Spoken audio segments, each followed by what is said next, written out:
Welcome back to the channel, and for a video that is long overdue. Today I'm going to be going through 10 hardcore bands that I absolutely adore. Now this is definitely going to be, a lot of these bands will no doubt be of no surprise to a lot of you. A lot of these are the sort of bands that you would think about. However, I will be doing other parts to this, and I'll be mentioning more obscure bands as we go along. But I thought, there's no way I couldn't do the first one without mentioning some pretty damn heavy hitters. And as I'm doing something a bit different today, I thought I'd go a bit of a different route. We're going to be going through the forest in a minute, so that'll make a nice little bit of a backdrop for you guys. But first of all, before we get into the bands, I suppose I just wanted to speak a little bit about why I love hardcore so much, because it's by far one of my favourite genres of music. I listen to hardcore all the time, and I always liked punk, but hardcore is just something else. Not only is it far more aggressive, but ironically enough, it's far more positive. Lyrically speaking, I think it's fair to say that a lot of punk was very nihilistic. And, talking about the shit that's going on in the world, which is all very good, it brings things to people's attention. But hardcore seems to much more be about, okay, things are shit, so what are we going to do to make things better? A lot of it's about standing up against adversity, getting up when you fall down, and carrying on, and helping each other out. Now, of course, there is a violent aspect to it as well. There's definitely the negative side of hardcore, that's for damn sure. But there's a lot of positive stuff, and that's the stuff that I really resonate with. Anyway, the first band, these aren't in any particular order. However, I had to mention this one first, and it's Minor Threat. This is, like a lot of the bands on this list, it's quite simple for me. As soon as I hear the opening riffs of these songs, it just doesn't fail to get me psyched up. Ian MacKaye, of course, was the vocalist for Minor Threat out of Washington, DC, an incredibly influential band, and pretty much the first band to pioneer the straight edge movement. As somebody who has been sober now for coming up to 10 years soon, I guess I resonate with this stuff a lot more as I get older. I can understand why people don't get hardcore, you know what I mean? It's especially if you still drink and take drugs, whatever. I can understand how somebody might listen to hardcore and go, nah man, I just don't get it. But for me, those words really resonate with me and really give me strength. This is the sort of music that I listen to a lot when I'm working out. And yeah, Minor Threat are just one of those bands. Whenever I'm listening to my playlists on random and a Minor Threat song comes on, it's like, it always gets me charged up and just makes me feel good about the decisions that I've made in my life over the last 10 years. Well, some of them have been shit. Of course, you've got the straight up hardcore fury of songs like Straight Edge, Guilty of Being White, etc. But you've also got the kind of more fun songs like Good Guys Don't Wear White. Always love that. I love the fucking bass line in that song. So damn good. So yeah, first pick for me, Minor Threat. I'm not going to go too much through the history of a lot of these bands. These are just the bands that really resonate with me and make me feel, which is something that this old man needs to do. Just going through a gate. My next pick is Cro-Mags, another very obvious one, but with good reason. Cro-Mags are an incredible band. Age of Quarrel is very, hailed by many to be the greatest hardcore album of all time. I'm not quite sure I'd go with that. There's a lot of great hardcore albums, but it's certainly up there. Phenomenal album. Best Wishes is a great album. Alpha Omega, I think, is an incredibly underrated album. So many damn good songs on that. There's a lot of violence, a lot of negativity associated with the Cro-Mags, but there's a lot of positivity as well in the lyrics. John Joseph now is very much advocate for good health and veganism. Not that I'm a vegan or anything, but whatever floats your boat, whatever keeps you going. And he's really been paying forward. Harley Flanagan, of course, is quite the crazy motherfucker. He's had quite a redemption arc as well. I still haven't checked out his documentary, actually. I've been really meaning to do that. It's supposed to be pretty damn good. But I think they're one of those bands that don't get enough credit for how talented they are as musicians and as songwriters. Paris Mayhew in particular, there's a lot of debate about who wrote what, especially when it comes to stuff like Alpha Omega. Between all of them, they had something special. They did some really good stuff. They're still going today. Harley's version, the actual Cro-Mags itself, I think he owns the name now, is still going. And yeah, I checked out his last couple of, his last album, his last EP, 2020. And they're all pretty damn solid hardcore albums. So yes, pick number 2, Cro-Mags, absolutely fantastic. As I'm just going down this little steep bit here, pressure on the knees, these 48-year-old knees. My next pick is a band that I have to include. I do hear them mentioned a little more over the last couple of years, but not enough, and that's Poison Idea. It's such an incredible band. And what I like so much about this band, again, very, very underrated songwriters. If you listen to a lot of their music, I'm always kind of surprised at just how much melody there is in what they're doing. They're full on heavy and frenetic as hell, and just have all the hardcore fury that you would expect. But they mix it with this really amazing sense of melody, and always have these really kick-ass choruses. I've talked about Feel the Darkness a ton on this channel, and I will continue to do so. It is an incredible album that runs like a greatest hits. If somebody handed you that album and said that was their greatest hits, you'd believe them, because every song is a banger. And Poison Idea are just an incredible band, and I never tire of listening to them. If you haven't checked them out, do yourself a favour and do so. And also Jerry A has a fantastic 3-part book series documenting his life, which is incredible reading. It's it's crazy that guy's still alive. The upbringing he had and what he went through is pretty damn horrific. But he seems to be somebody who's come out of it the other end a better person, and he's doing good for himself. And it's great to see he's lost so much weight as well. He's still with us, and yeah, he's just a really, really articulate, cool guy. My next pick is another obvious one, Sick of It All. One of my favourite bands of all time. I absolutely love Sick of It All. Much like Minor Threat, they're one of those bands where as soon as one of their songs comes on, it just fires me up, gets me in a good mood, and makes me want. I think that's something actually that's quite common between all of this stuff with hardcore, and for a lot of my favourite metal music as well. It's sorry man, I'm trying desperately not to fall down here, although Simon T would probably love that, son bitch. Like much of my favourite heavy music, it always just makes me want to move, you know what I mean? I hear this stuff, I hear the opening riffs, I hear the opening drums, whatever it may be. It might be a vocal. It might be a vocal. As soon as I hear this stuff, it just charges me up and I just want to get up and move. You know what I mean? I think that's the beauty of this sort of music. I can be in a depressed state, not wanting to move, not wanting to do anything, and then I can put on stuff like this, and it's just, okay, I guess I can do 1,000 push-ups. I can't. Sick of It All, unquestionably one of my favourite hardcore bands. One of my favourite bands. So many damn good songs. Always have a positive streak in them. Great to see that Lou seems to be getting over his cancer treatment. We need him back on the road. I desperately want to see them live at some point. And their music is just, it means a lot to me. It's just positive charged and makes me kind of feel like I can do something in the world.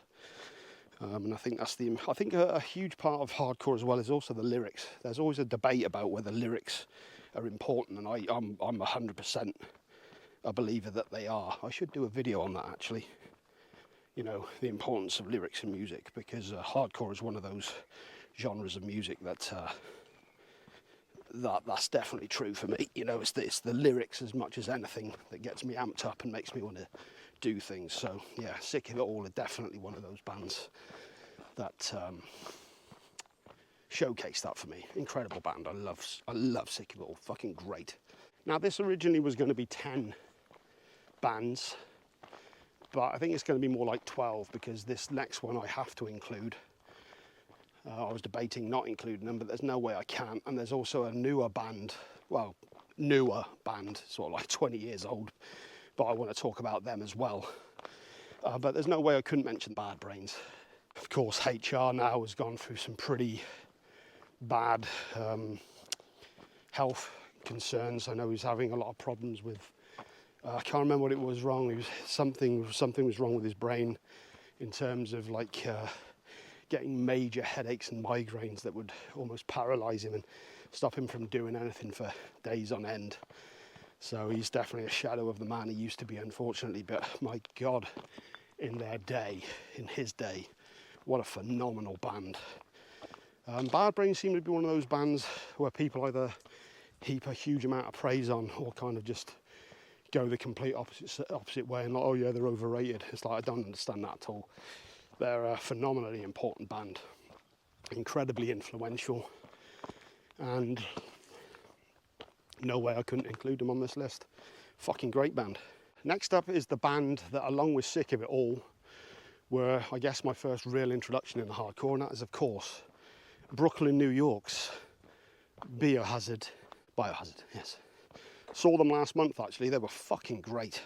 Such a damn good time. Life of Agony was supporting, and oh my God, it's such a great show. It was amazing to see these guys who are got to be mid-50s now, I guess, maybe even pushing towards 60, and still had way more energy than a hell of a lot of younger bands do. It was pretty crazy, pretty inspiring. I absolutely had a blast that night. But yeah, Biohazard, of course.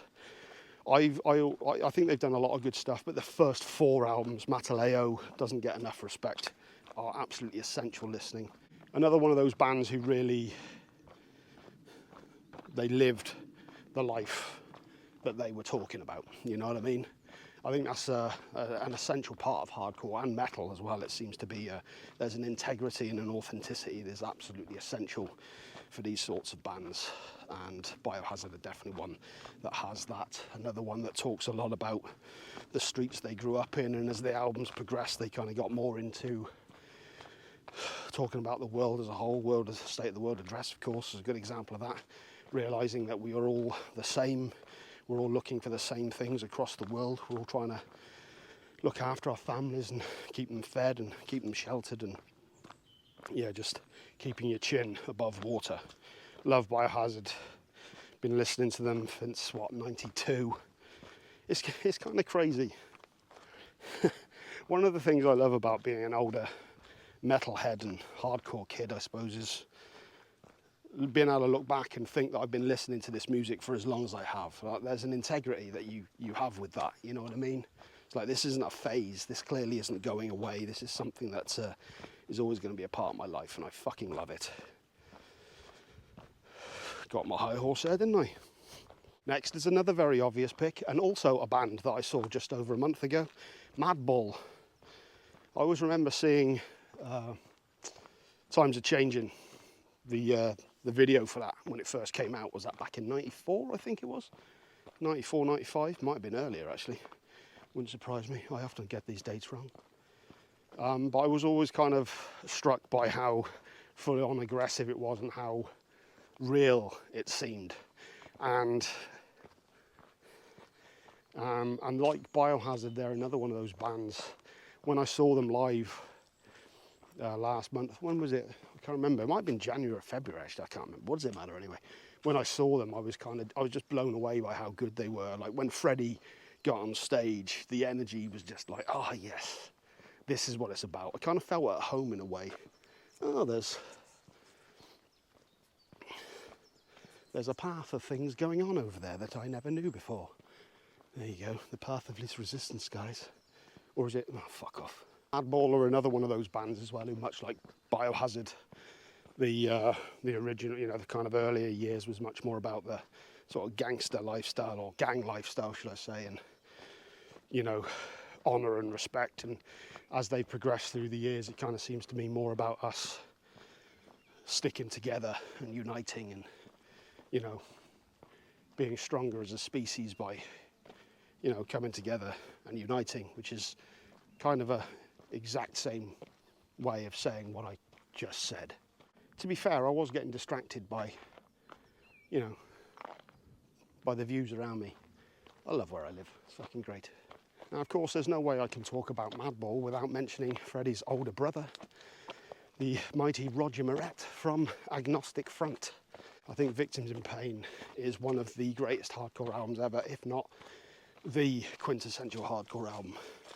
I mentioned earlier on about Age of Quarrel, many being people's top hardcore album. I think for me it'd be Victims in Pain, although you could argue it's an EP because it's only like 10 minutes long, but it is 10 songs, 15 minutes long. Definitely a band who took on a more metallic edge as time went on. But of course with Vinnie Stigma in there as well, the legendary Vinnie Stigma, an absolutely legendary and iconic band, rightly hailed as the godfathers of hardcore. That documentary is absolutely essential viewing, by the way, so damn good, so well put together.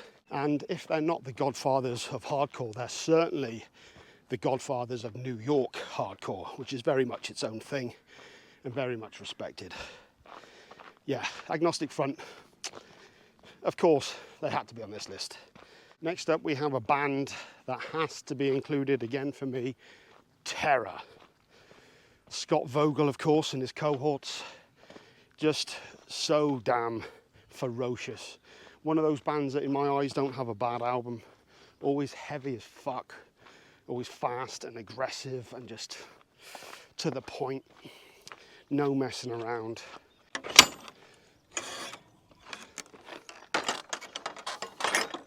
Essential hardcore band to listen to, and another one of those ones that when I've got my playlists on, it's on random, Terror comes on, I'm listening and I'm inspired and I'm fucking raring to go, whether it be running or whatever I'm working out about. And it just, so much of this music just makes me feel better, man. You know, we live in a really negative world. There's lots of times where work can get on top of you and you're surrounded by people you don't want to be around, and things can really get you down. And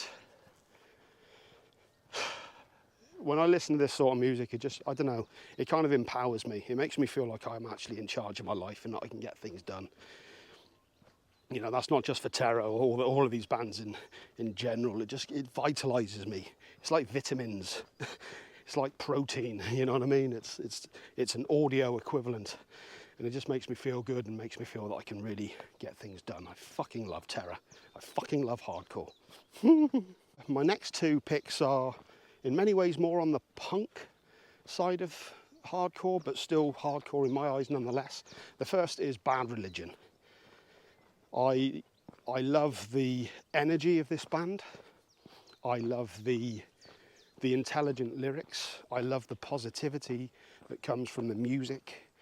You know, some of their music can be dark, but it's got, you know, Bad Religion has more of a happy vibe to it in many ways, even though it's still dealing with very, very harsh issues. The lyrics are so well done, they're so intelligent and so thought-provoking that I just absolutely love them. Like a lot of people from my generation, 21st century century digital boy, should I say. The video for that was my introduction to the band, and I've been listening to them ever since. I think that was another one from, 93, 94? Or at least the video anyway. I know that was an older version than that. This is also a band that have a tremendous amount of respect from other bands. I don't really hear anyone shitting on this band. I've heard plenty of, I've heard plenty of listeners who shit on them, but Bad Religion seem to be one of those bands that other bands respect hugely, and rightly so. I just absolutely adore Bad Religion. And they just have kind of a swagger to them as well. I also love the vocals that they do, that kind of barbershop quartet kind of, you know, the different vocal ranges going at the same time to give you that real cool vocal stylings. Just so well done. Amazing band. My next pick is, again, more on the punk side, but they've definitely had hardcore albums. Rancid. I only actually got into Rancid about 3 or 4 years ago. This is a band that I completely wrote off, I think, in retrospect, because of the ska elements of the band.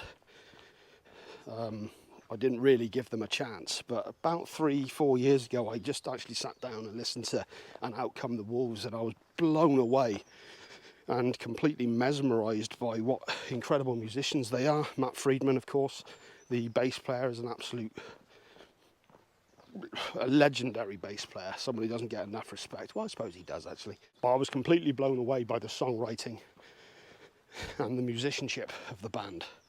And Out Come the Wolves is another one of those albums, much like Poison Ideas Feel the Darkness, that if somebody handed you that album and said, this is Rancid's greatest hits, you wouldn't question it if you didn't know anything about the band, because every song is an absolute banger.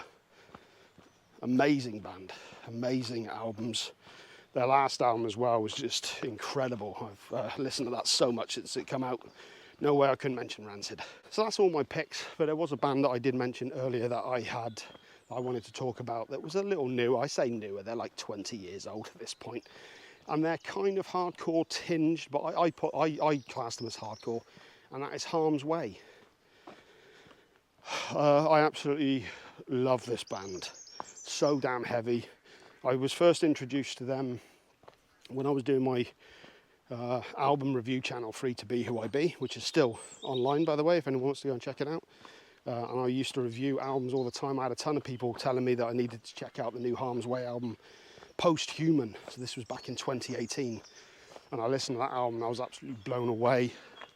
Common Suffering. I can't remember if it came out last year or 2023. I can't quite remember, but that's an incredible album as well. And I've just gone back and listened to their entire discography.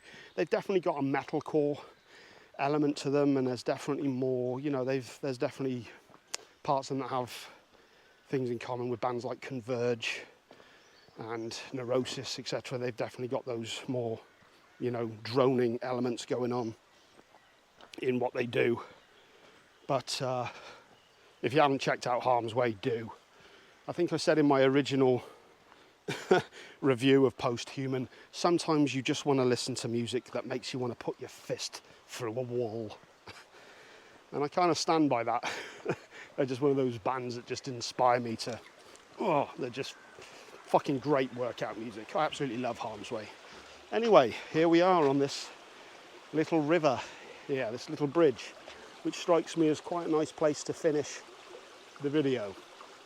So that's 12 hardcore bands actually that I absolutely love. I will do a part 2 to this if you lot are interested. I'm sorry to those of you who are hardcore fans who've been asking for this for a while, because I promised it for a long time, but I've delivered at least one of them now. And hardcore is, I've talked about it throughout this entire video. It's just it's music that just, it feeds my soul. It makes me feel good about who I am, and yeah. There are definitely days where there are definitely times where I'll listen to hardcore more than I will metal at times. Do you know what I mean? But it's essential part of my listening. I just absolutely fucking adore it. Here we go, the old closer again. How does this happen? What can go on? What has gone on? Has anything of use happened in this video?